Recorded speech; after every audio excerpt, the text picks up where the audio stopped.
ಕಲಬುರಗಿ ಮಹಾನಗರ ಪಾಲಿಕೆಯಿಂದ ಬಜೆಟ್ ಪೂರ್ವಭಾವಿ ಸಭೆ ಹಮ್ಮಿಕೊಳ್ಳಲಾಗಿತ್ತು. ಈ ಸಭೆಯಲ್ಲಿ ಮಹಾನಗರ ಪಾಲಿಕೆ ಕಮಿಷನರ್ ಅವರು ಸಾರ್ವಜನಿಕರ ಅಭಿಪ್ರಾಯಗಳನ್ನು ಆಲಿಸಿದ್ದಾರೆ. ಈ ಸಭೆಯಲ್ಲಿ ಲೆಕ್ಕಶಾಖೆ ಅಧಿಕಾರಿಗಳು ಯಾವುದೇ ಮಾಹಿತಿ ಕಳೆದ 3 ವರ್ಷಗಳಿಂದ ನೀಡುತ್ತಿಲ್ಲ, ಅನುಪಾಲನಾ ವರದಿ ನೀಡಿಲ್ಲ, ದಾಖಲೆ ಕೊರತೆ ಅವರಿಗೆ ಇದೆ ಎಂದು ಸಾಮಾಜಿಕ ಕಾರ್ಯಕರ್ತರಾದ ಸಿದ್ದು ಹಿರೇಮಠ ಅವರು ತಿಳಿಸಿದ್ದಾರೆ. ಮಾಧ್ಯಮದವರೊಂದಿಗೆ ಮಾತನಾಡಿದ ಅವರು, ಕಲಬುರಗಿ ಮಹಾನಗರ ಪಾಲಿಕೆ ಅಧಿಕಾರಿಗಳ ಹತ್ತಿರ ದಾಖಲೆಯ ಕೊರತೆ ಇದೆ ಎಂದ ಅವರು, ಅಲ್ಲದೆ ದಾಖಲೆಗಳನ್ನು ನಾಳೆ ಕೊಡುತ್ತೇನೆ, ನಾಡಿದ್ದು ಕೊಡುತ್ತೇನೆ ಎಂದು ಕಾರಣ ಹೇಳ್ತಾ ಇದ್ದಾರೆ. ಅಲ್ಲದೆ ಮಹಿಳೆಯರಿಗೆ ಶೌಚಾಲಯ ಸಮಸ್ಯೆ ಇದೆ, ಇದರ ಬಗ್ಗೆ ಗಮನ ಹರಿಸಬೇಕು. ಕಲಬುರಗಿ ನಗರ ಹಸಿರುಕರಣ ಮಾಡುವಲ್ಲಿ ಮಹಾನಗರ ಪಾಲಿಕೆ ಸೂಕ್ತವಾದ ಸೂಚನೆಗಳು ಪಾಲಿಸಬೇಕು ಎಂದರು. ಕಲಬುರಗಿ ನಗರದಲ್ಲಿ ಬೀದಿ ನಾಯಿಗಳ ಹಾವಳಿ ಇದ್ದು ದಿನನಿತ್ಯ ಮಕ್ಕಳು ಮತ್ತು ಸಾರ್ವಜನಿಕರು ಪರದಾಡುವಂತಹ ಪರಿಸ್ಥಿತಿ ನಿರ್ಮಾಣವಾಗಿದ್ದು ಭಯದ ವಾತಾವರಣದಲ್ಲಿ ಓಡಾಡುವಂತಹ ಪರಿಸ್ಥಿತಿ ನಿರ್ಮಾಣವಾಗಿದೆ. ನಾಯಿಗಳ ಹಾವಳಿಯಿಂದ ಸಾರ್ವಜನಿಕರನ್ನು ಕಾಪಾಡಬೇಕು ಎಂದು ಹೇಳಿದರು.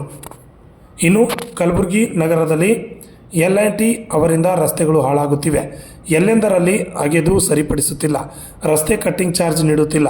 ರಸ್ತೆ ಅಗೆದ ಹಿನ್ನೆಲೆಯಲ್ಲಿ ಅನೇಕರು ರಸ್ತೆ ಮೇಲೆ ಬಿದ್ದು ಗಾಯಗಳನ್ನು ಮಾಡಿಕೊಂಡಿದ್ದರೂ ಕೂಡ ಇಲ್ಲಿಯವರೆಗೆ ಒಂದೇ ಒಂದು ಪ್ರಕರಣ ದಾಖಲು ಮಾಡಿಕೊಂಡಿಲ್ಲ ಎಂದರು.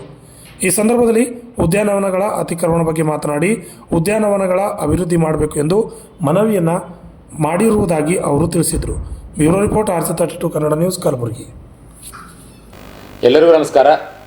ಕಲಬುರಗಿ ಮಹಾನಗರ ಪಾಲಿಕೆ ವತಿಯಿಂದ ಏನು ಕರ್ನಾಟಕ ಮುನ್ಸಿಪಲ್ ಕಾರ್ಪೊರೇಷನ್ ಕಾಯ್ದೆ ಅಡಿಯಲ್ಲಿ ಏನು ಬಜೆಟ್ ತಯಾರು ಮಾಡ್ತಾರೆ, ಆ ಬಜೆಟ್ ತಯಾರು ಮಾಡಬೇಕಾದ್ರೆ ಸಾರ್ವಜನಿಕರ ಸಲಹೆ ಸೂಚನೆಗಳು ಪಡಬೇಕಂತ ನಿಯಮದಲ್ಲಿ ತಿಳಿಸಲಾಗಿದೆ. ಅದರಂತೆ ಮಹಾನಗರ ಪಾಲಿಕೆ ಆಯುಕ್ತರು ನಿನ್ನೆ ದಿನ ಇಂದಿರಾ ಸ್ಮಾರಕ ಭವನದಲ್ಲಿ ಬಜೆಟ್ ಪೂರ್ವಭಾವಿ ಸಭೆ ಸಾರ್ವಜನಿಕರ ಸಲಹೆ ಸೂಚನೆಯನ್ನು ಕರೆದಿದ್ದರು.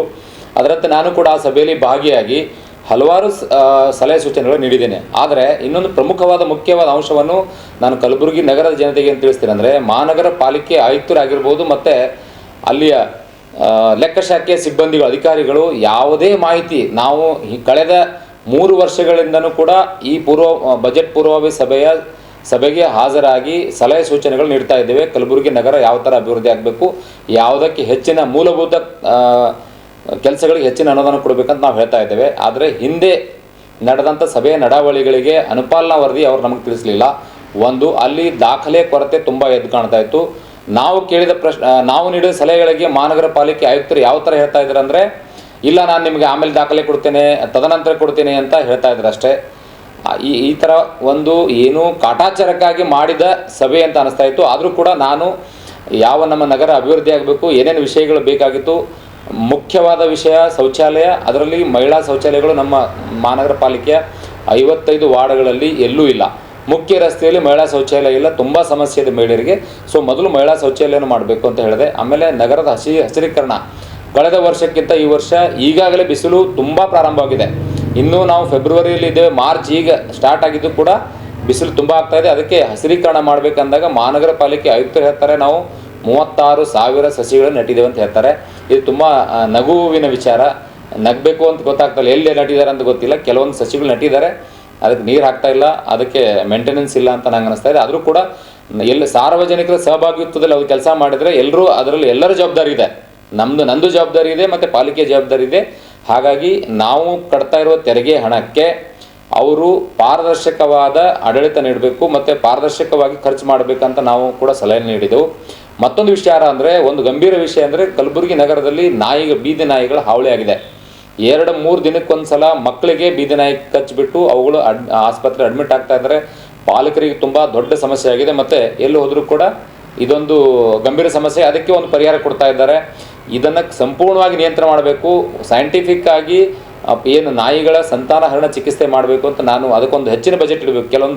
ಕಳೆದ ವರ್ಷ ಕಡಿಮೆ ಬಜೆಟ್ ಇಟ್ಟಿದ್ದಾರೆ. ಆದರೆ 30,000 ನಾಯಿಗಳು ಕಲಬುರಗಿ ನಗರದ ಬೀದಿಯಲ್ಲಿ ಇದೆ ಅಂತ ಮಹಾನಗರ ಪಾಲಿಕೆಯ ಆಯುಕ್ತರು ಹೇಳಿದ ಅಂಕಿಅಂಶ ಇದು.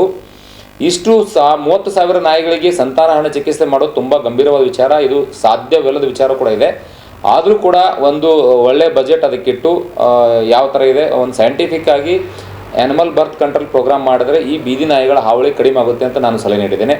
ಅದನ್ನು ಹೊರತುಪಡಿಸಿ ಏನು ಇವರು ರಸ್ತೆ ಮೇಲೆ ಎಲ್ಲೆಂದರಲ್ಲಿ ಅಗಿತಾ ಇದ್ದಾರೆ, L&T ಅವರು ಪಾಲಿಕೆ ಆಯುಕ್ತರು ಹೇಳ್ತಾ ಇದ್ದಾರೆ, ನಾವು ಅವ್ರಿಗೆ 53 ಕೋಟಿ ರೂಪಾಯಿ ಪೆನಾಲ್ಟಿ ಹಾಕಿದ್ದೇವೆ ಅಂತೇಳಿ. ಆದರೆ ನಮಗೆ ಪೆನಾಲ್ಟಿ ಹಾಕೋದ ಅವಶ್ಯಕತೆ ಇಲ್ಲ.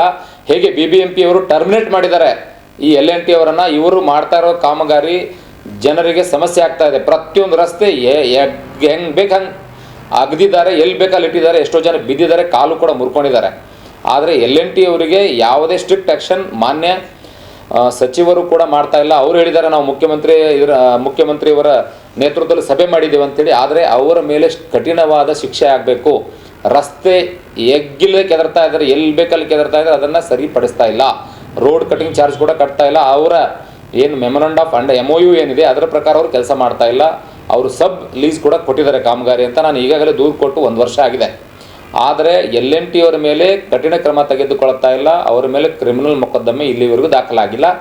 ಪಾಲಿಕೆ ಹೇಳ್ತಾ ಇದ್ದಾರೆ ನಾವು ಸರ್ಕಾರಕ್ಕೆ ಬರೆದಿದ್ದೇವೆ, ಅದು ಅವರು ಟರ್ಮಿನೇಷನ್ ಮಾಡೋ ಸಲುವಾಗಿ ಅಂತ ಹೇಳ್ತಾರೆ. ಆದರೆ ನನ್ನ ಹತ್ರ ಇದು ದಾಖಲೆ ಪ್ರಕಾರ L&T ಅವ್ರ ಜೊತೆ 3 ಇಲಾಖೆ ಒಪ್ಪಂದ ಆಗಿದೆ, ಜಾಯಿಂಟ್ಲಿ ಒಪ್ಪಂದ ಆಗಿದೆ. ಯಾರು ಮಾನಿಟರ್ ಮಾಡ್ಬೇಕಂತೇಳಿ ಮಾನಿಟರ್ ಮಾಡ್ತಾ ಇಲ್ಲ, ಸೋಷಿಯಲ್ ಆಡಿಟ್ ಕೂಡ ಮಾಡ್ತಾ ಇಲ್ಲ.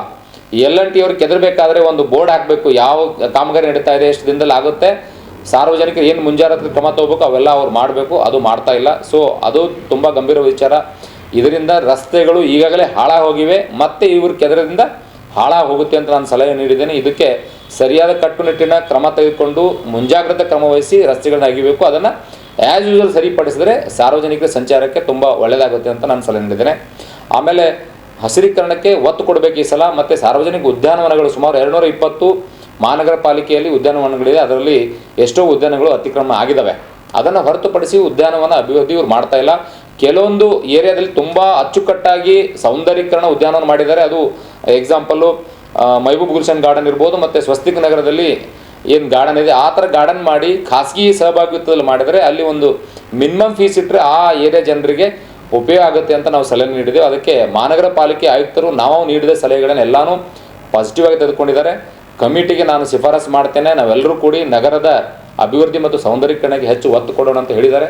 ಅದಕ್ಕೆ ನಾನು ಮಹಾನಗರ ಪಾಲಿಕೆ ಆಯುಕ್ತರು ನಾವು ನೀಡಿದ ಸಲಹೆಯನ್ನು ತಾವು ಕನ್ಸಿಡರ್ ಮಾಡಿ ನಗರದ ಅಭಿವೃದ್ಧಿಗೆ ನೀವು ಕೂಡ ಪಾರದರ್ಶಕವಾಗಿ ಮಾಹಿತಿನ ವೆಬ್ಸೈಟಲ್ಲಿ ಅಂತರ್ಜಾಲದಲ್ಲಿ ಹಾಕಬೇಕು ಮತ್ತು ಸಾರ್ವಜನಿಕರಿಗೆ ತಾವು ತಿಳಿಸ್ಬೇಕಂತ ನಾನು ಮನವಿ ಕೂಡ ಮಾಡಿದ್ದೇನೆ. ಅವರು ಓಕೆ ನಾನೆಲ್ಲ ದಾಖಲೆನ ವೆಬ್ಸೈಟಲ್ಲಿ ಹಾಕ್ತೀನಿ ಎಂದಿದ್ದಾರೆ. ದಯಮಾಡಿ ಹಾಕಬೇಕು, ಯಾಕಂದರೆ ನಮ್ಮ ತೆರಿಗೆ ಹಣದಿಂದನೇ ಪಾಲಿಕೆ ನಡೀತಾ ಇದೆ. ಆಮೇಲೆ ತೆರಿಗೆ ಕಲೆಕ್ಷನ್ ಬಗ್ಗೆ ನಾನು ಹೇಳಿದ್ದೇನೆ. ಏನಂದರೆ ನಮ್ಮ ಮಹಾನಗರ ಪಾಲಿಕೆ ವ್ಯಾಪ್ತಿಯಲ್ಲಿ ಏನು ಮಾಡ್ತಾ ಇದ್ದಾರೆ ಅಂದರೆ ರೆಸಿಡೆನ್ಷಿಯಲ್ ಪರ್ಮಿಷನ್ ತೊಗೋತಾ ಇದ್ದಾರೆ, ಅದರಲ್ಲಿ ಕಮರ್ಷಿಯಲ್ ಆ್ಯಕ್ಟಿವಿಟಿ ಮಾಡ್ತಾ ಇದ್ದಾರೆ. ಇವರು ಅದಕ್ಕೆ ದಂಡ ಹಾಕ್ತಾ ಇಲ್ಲ.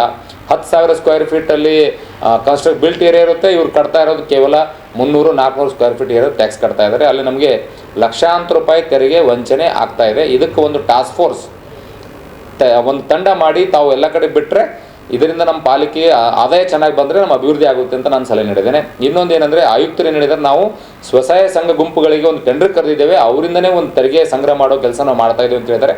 ತುಂಬ ಒಳ್ಳೆಯ ಇನಿಷಿಯೇಟಿವ್ದು. ಬಟ್ ಅದು ಯಾವ ಥರ ಮಾಡ್ತಾರೆ, ಅವರಿಗೆ ತರಬೇತಿ ಇರುತ್ತಾ, ಅವರು ತಾಂತ್ರಿಕತವಾಗಿ ಅವರು ಅದರಲ್ಲಿ ನಿಪುಣರಿರ್ತಾರೆ ಅಂತ ಒಂದು ಕ್ವಶನ್ ಇರುತ್ತೆ.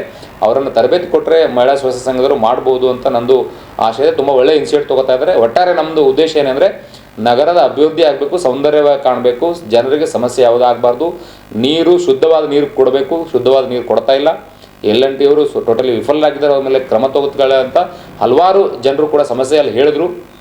ಜನರ ಸಹಭಾಗಿತ್ವ ನಿನ್ನ ಸಭೆಯಲ್ಲಿ ಕಡಿಮೆ ಇತ್ತು, ಆದರೆ ಕೂಡ ಇದ್ದಂಥ ಕೆಲವೊಂದು ಜನರು ಒಳ್ಳೆಯ ಸಲಹೆ ಸೂಚನೆ ನೀಡಿದ್ದಾರೆ. ಅದಕ್ಕೆ ಆಯುಕ್ತರು ಕೂಡ ಸ್ಪಂದನೆ ಮಾಡಿದ್ದಾರೆ.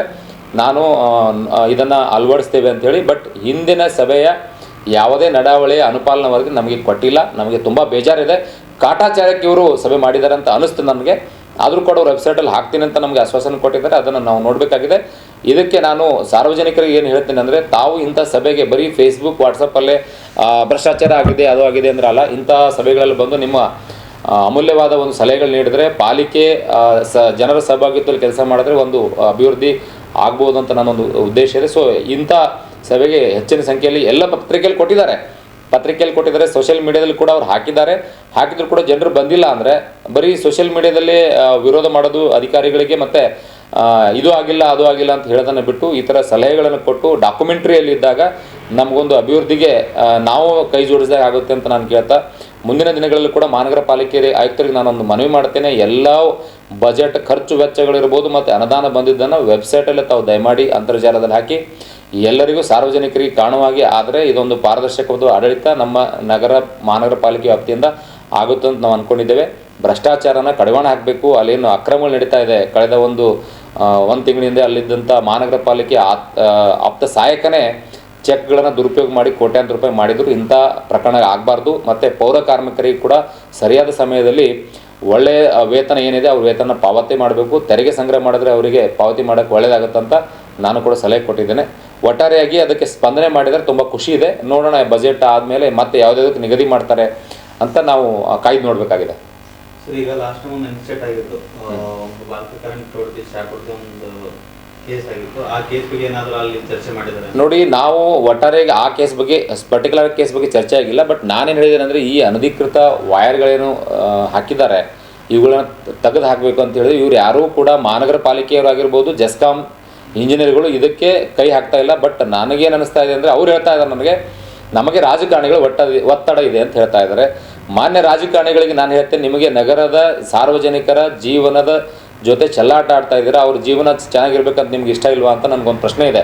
ಯಾಕಂದರೆ ಆ ಮಹಿಳೆಯನ್ನು ನೋಡಿ, ಪಾಪ ಆ ಮಹಿಳೆ ಮತ್ತು ಮಗು ನೋಡಿ, ಮಹಿಳೆ 2 ಕಾಲನ್ನು ಕಟ್ ಮಾಡಿದ್ದಾರೆ. 16 ಲಕ್ಷ ಬಿಲ್ ಆಗಿದೆ ಅಂತೆ. ಅವ್ರು ಬಿಲ್ ಪೇಮೆಂಟ್ ಮಾಡಿದಾರೋ ಗೊತ್ತಿಲ್ಲ, ಮಾಡಿರಲಿಲ್ಲ. ಆದರೂ ಕೂಡ ಇದನ್ನು ತಪ್ಪಿಸ್ಬೇಕಂದ್ರೆ ಈ ಥರ ಆಗ್ತಂಥ ಅನಾಹುತಗಳನ್ನು ತಾವು ನಿಲ್ಲಿಸಬೇಕಾಗುತ್ತೆ. ಇದಕ್ಕೆ ಜೆಸ್ಕಾಂ ಮತ್ತು ಮಹಾನಗರ ಪಾಲಿಕೆಯ ಎಲೆಕ್ಟ್ರಿಕಲ್ ಸೆಕ್ಷನ್ ಇಂಜಿನಿಯರ್ಗಳು ನೇರವಾಗಿ ಹೊಣೆ ಆಗಿದ್ದಾರೆ. ಅದು ಕೂಡ ಚರ್ಚೆ ಆಗಿದೆ. ಸೇಫ್ಟಿ ಮೆಜರ್ಮೆಂಟ್ ಆಗಬೇಕು ಅಂಥೇಳಿ ರಸ್ತೆ ಇರ್ಬೋದು ಮತ್ತು ಪೋಲ್ಗಳಲ್ಲಿ ಕೂಡ ಅದು ಕೂಡ ಚರ್ಚೆ ಆಗಿದೆ. ಅವರು ಒಪ್ಕೊಂಡಿದ್ದಾರೆ ಆಯಿತು ಅಂಥೇಳಿ. ಯಾಕಂದರೆ ಬೇರೆಯವ್ರ ಪ್ರಶ್ನೆ ಎತ್ತಿದ್ರು, ಅದು ಕೂಡ ಮಾಡಬೇಕು. ಅವರು ಇಲ್ಲಿವರೆಗೂ ಅದು ವೈರ್ಗಳನ್ನು ಕಡಿಯೋ ಕೆಲಸ ಆಗಿಲ್ಲ. ಇಂಟರ್ನೆಟ್ ವೈರ್ ಇರ್ಬೋದು ಮತ್ತು ಬೇರೆ ಯಾವುದೇ ಕೇಬಲ್ ಹಾಕಿದ್ದಾರೆ. ರಸ್ತೆ ಮೇಲೆ ಮುಖ್ಯ ರಸ್ತೆಯಲ್ಲಿ ಇರ್ತಕ್ಕಂಥ ಎಲ್ಲ ಅನಧಿಕೃತ ಕೇಬಲ್ಗಳನ್ನು ತೆಗೆದು ಅದನ್ನು ಸೈಂಟಿಫಿಕ್ಕಾಗಿ ಹಾಕ್ತಾರೆ, ಯಾರಿಗೂ ಸಮಸ್ಯೆ ಇಲ್ಲ. ಇವರು ಹಾಕಿಬಿಟ್ರೆ ಎಲ್ಲೋ ಅರ್ಥಿಂಗ್ ಆಗಿ ಪಾಪ ಅಮಾಯಕರ ಬಲಿ ಆಗ್ತಾ ಇದೆ. ಆ ಮಹಿಳೆಗೆ ಇನ್ನೂ ಕೂಡ ಪರಿಹಾರ ಕೊಟ್ಟಿಲ್ಲ, ಅವರಿಗೆ ನೌಕರಿ ಕೂಡ ಕೊಟ್ಟಿಲ್ಲ. 2 ಮಕ್ಕಳಿದ್ದಾರೆ ಅವರಿಗೆ, ಅವ್ರ ವಿಧವೆ ಕೂಡ ಮನೆ, ಅವರು ಬ್ರದರ್ ಯಾರೋ ಅವರಿಗೆ ನೋಡ್ಕೊತಾ ಇದ್ದಾರೆ ಪಾಪ ಆಸ್ಪತ್ರೆಯಲ್ಲಿ ಹೋಗಿ. ನಾನು ಅವರಿಗೆ ಕರೆ ಕೂಡ ಮಾಡಿದ್ದೇನೆ. ಸರ್ಕಾರ ಅವರಿಗೆ 1 ಕೋಟಿ ರೂಪಾಯಿ ಪರಿಹಾರ ಕೊಡಬೇಕು ಮತ್ತು ಅವ್ರ ಮಗುವಿಗೆ ನೌಕರಿ ಕೂಡ ಕೊಡಬೇಕಂತ. ಯಾಕಂದರೆ ನಿಮ್ಮ ವೈಫಲ್ಯದಿಂದ ಅವ್ರ ಕಾಲು ಹೋಗಿದೆ. ಸೊ ನೀವು ಅದನ್ನು ಸರಿಪಡಿಸಿ ಕೂಡಲೇ ಅವರಿಗೆ ಪರಿಹಾರ ಕೊಡಬೇಕು ಮತ್ತು ಎಷ್ಟು ಬಿಲ್ ಆಗಿದೆ ಅದನ್ನು ಕಟ್ಟಬೇಕು ಅಂತ ನಾನು ಈ ನಿಮ್ಮ ಮಾಧ್ಯಮ ಮೂಲಕ ಆಗ್ರಹ ಮಾಡ್ತೇನೆ.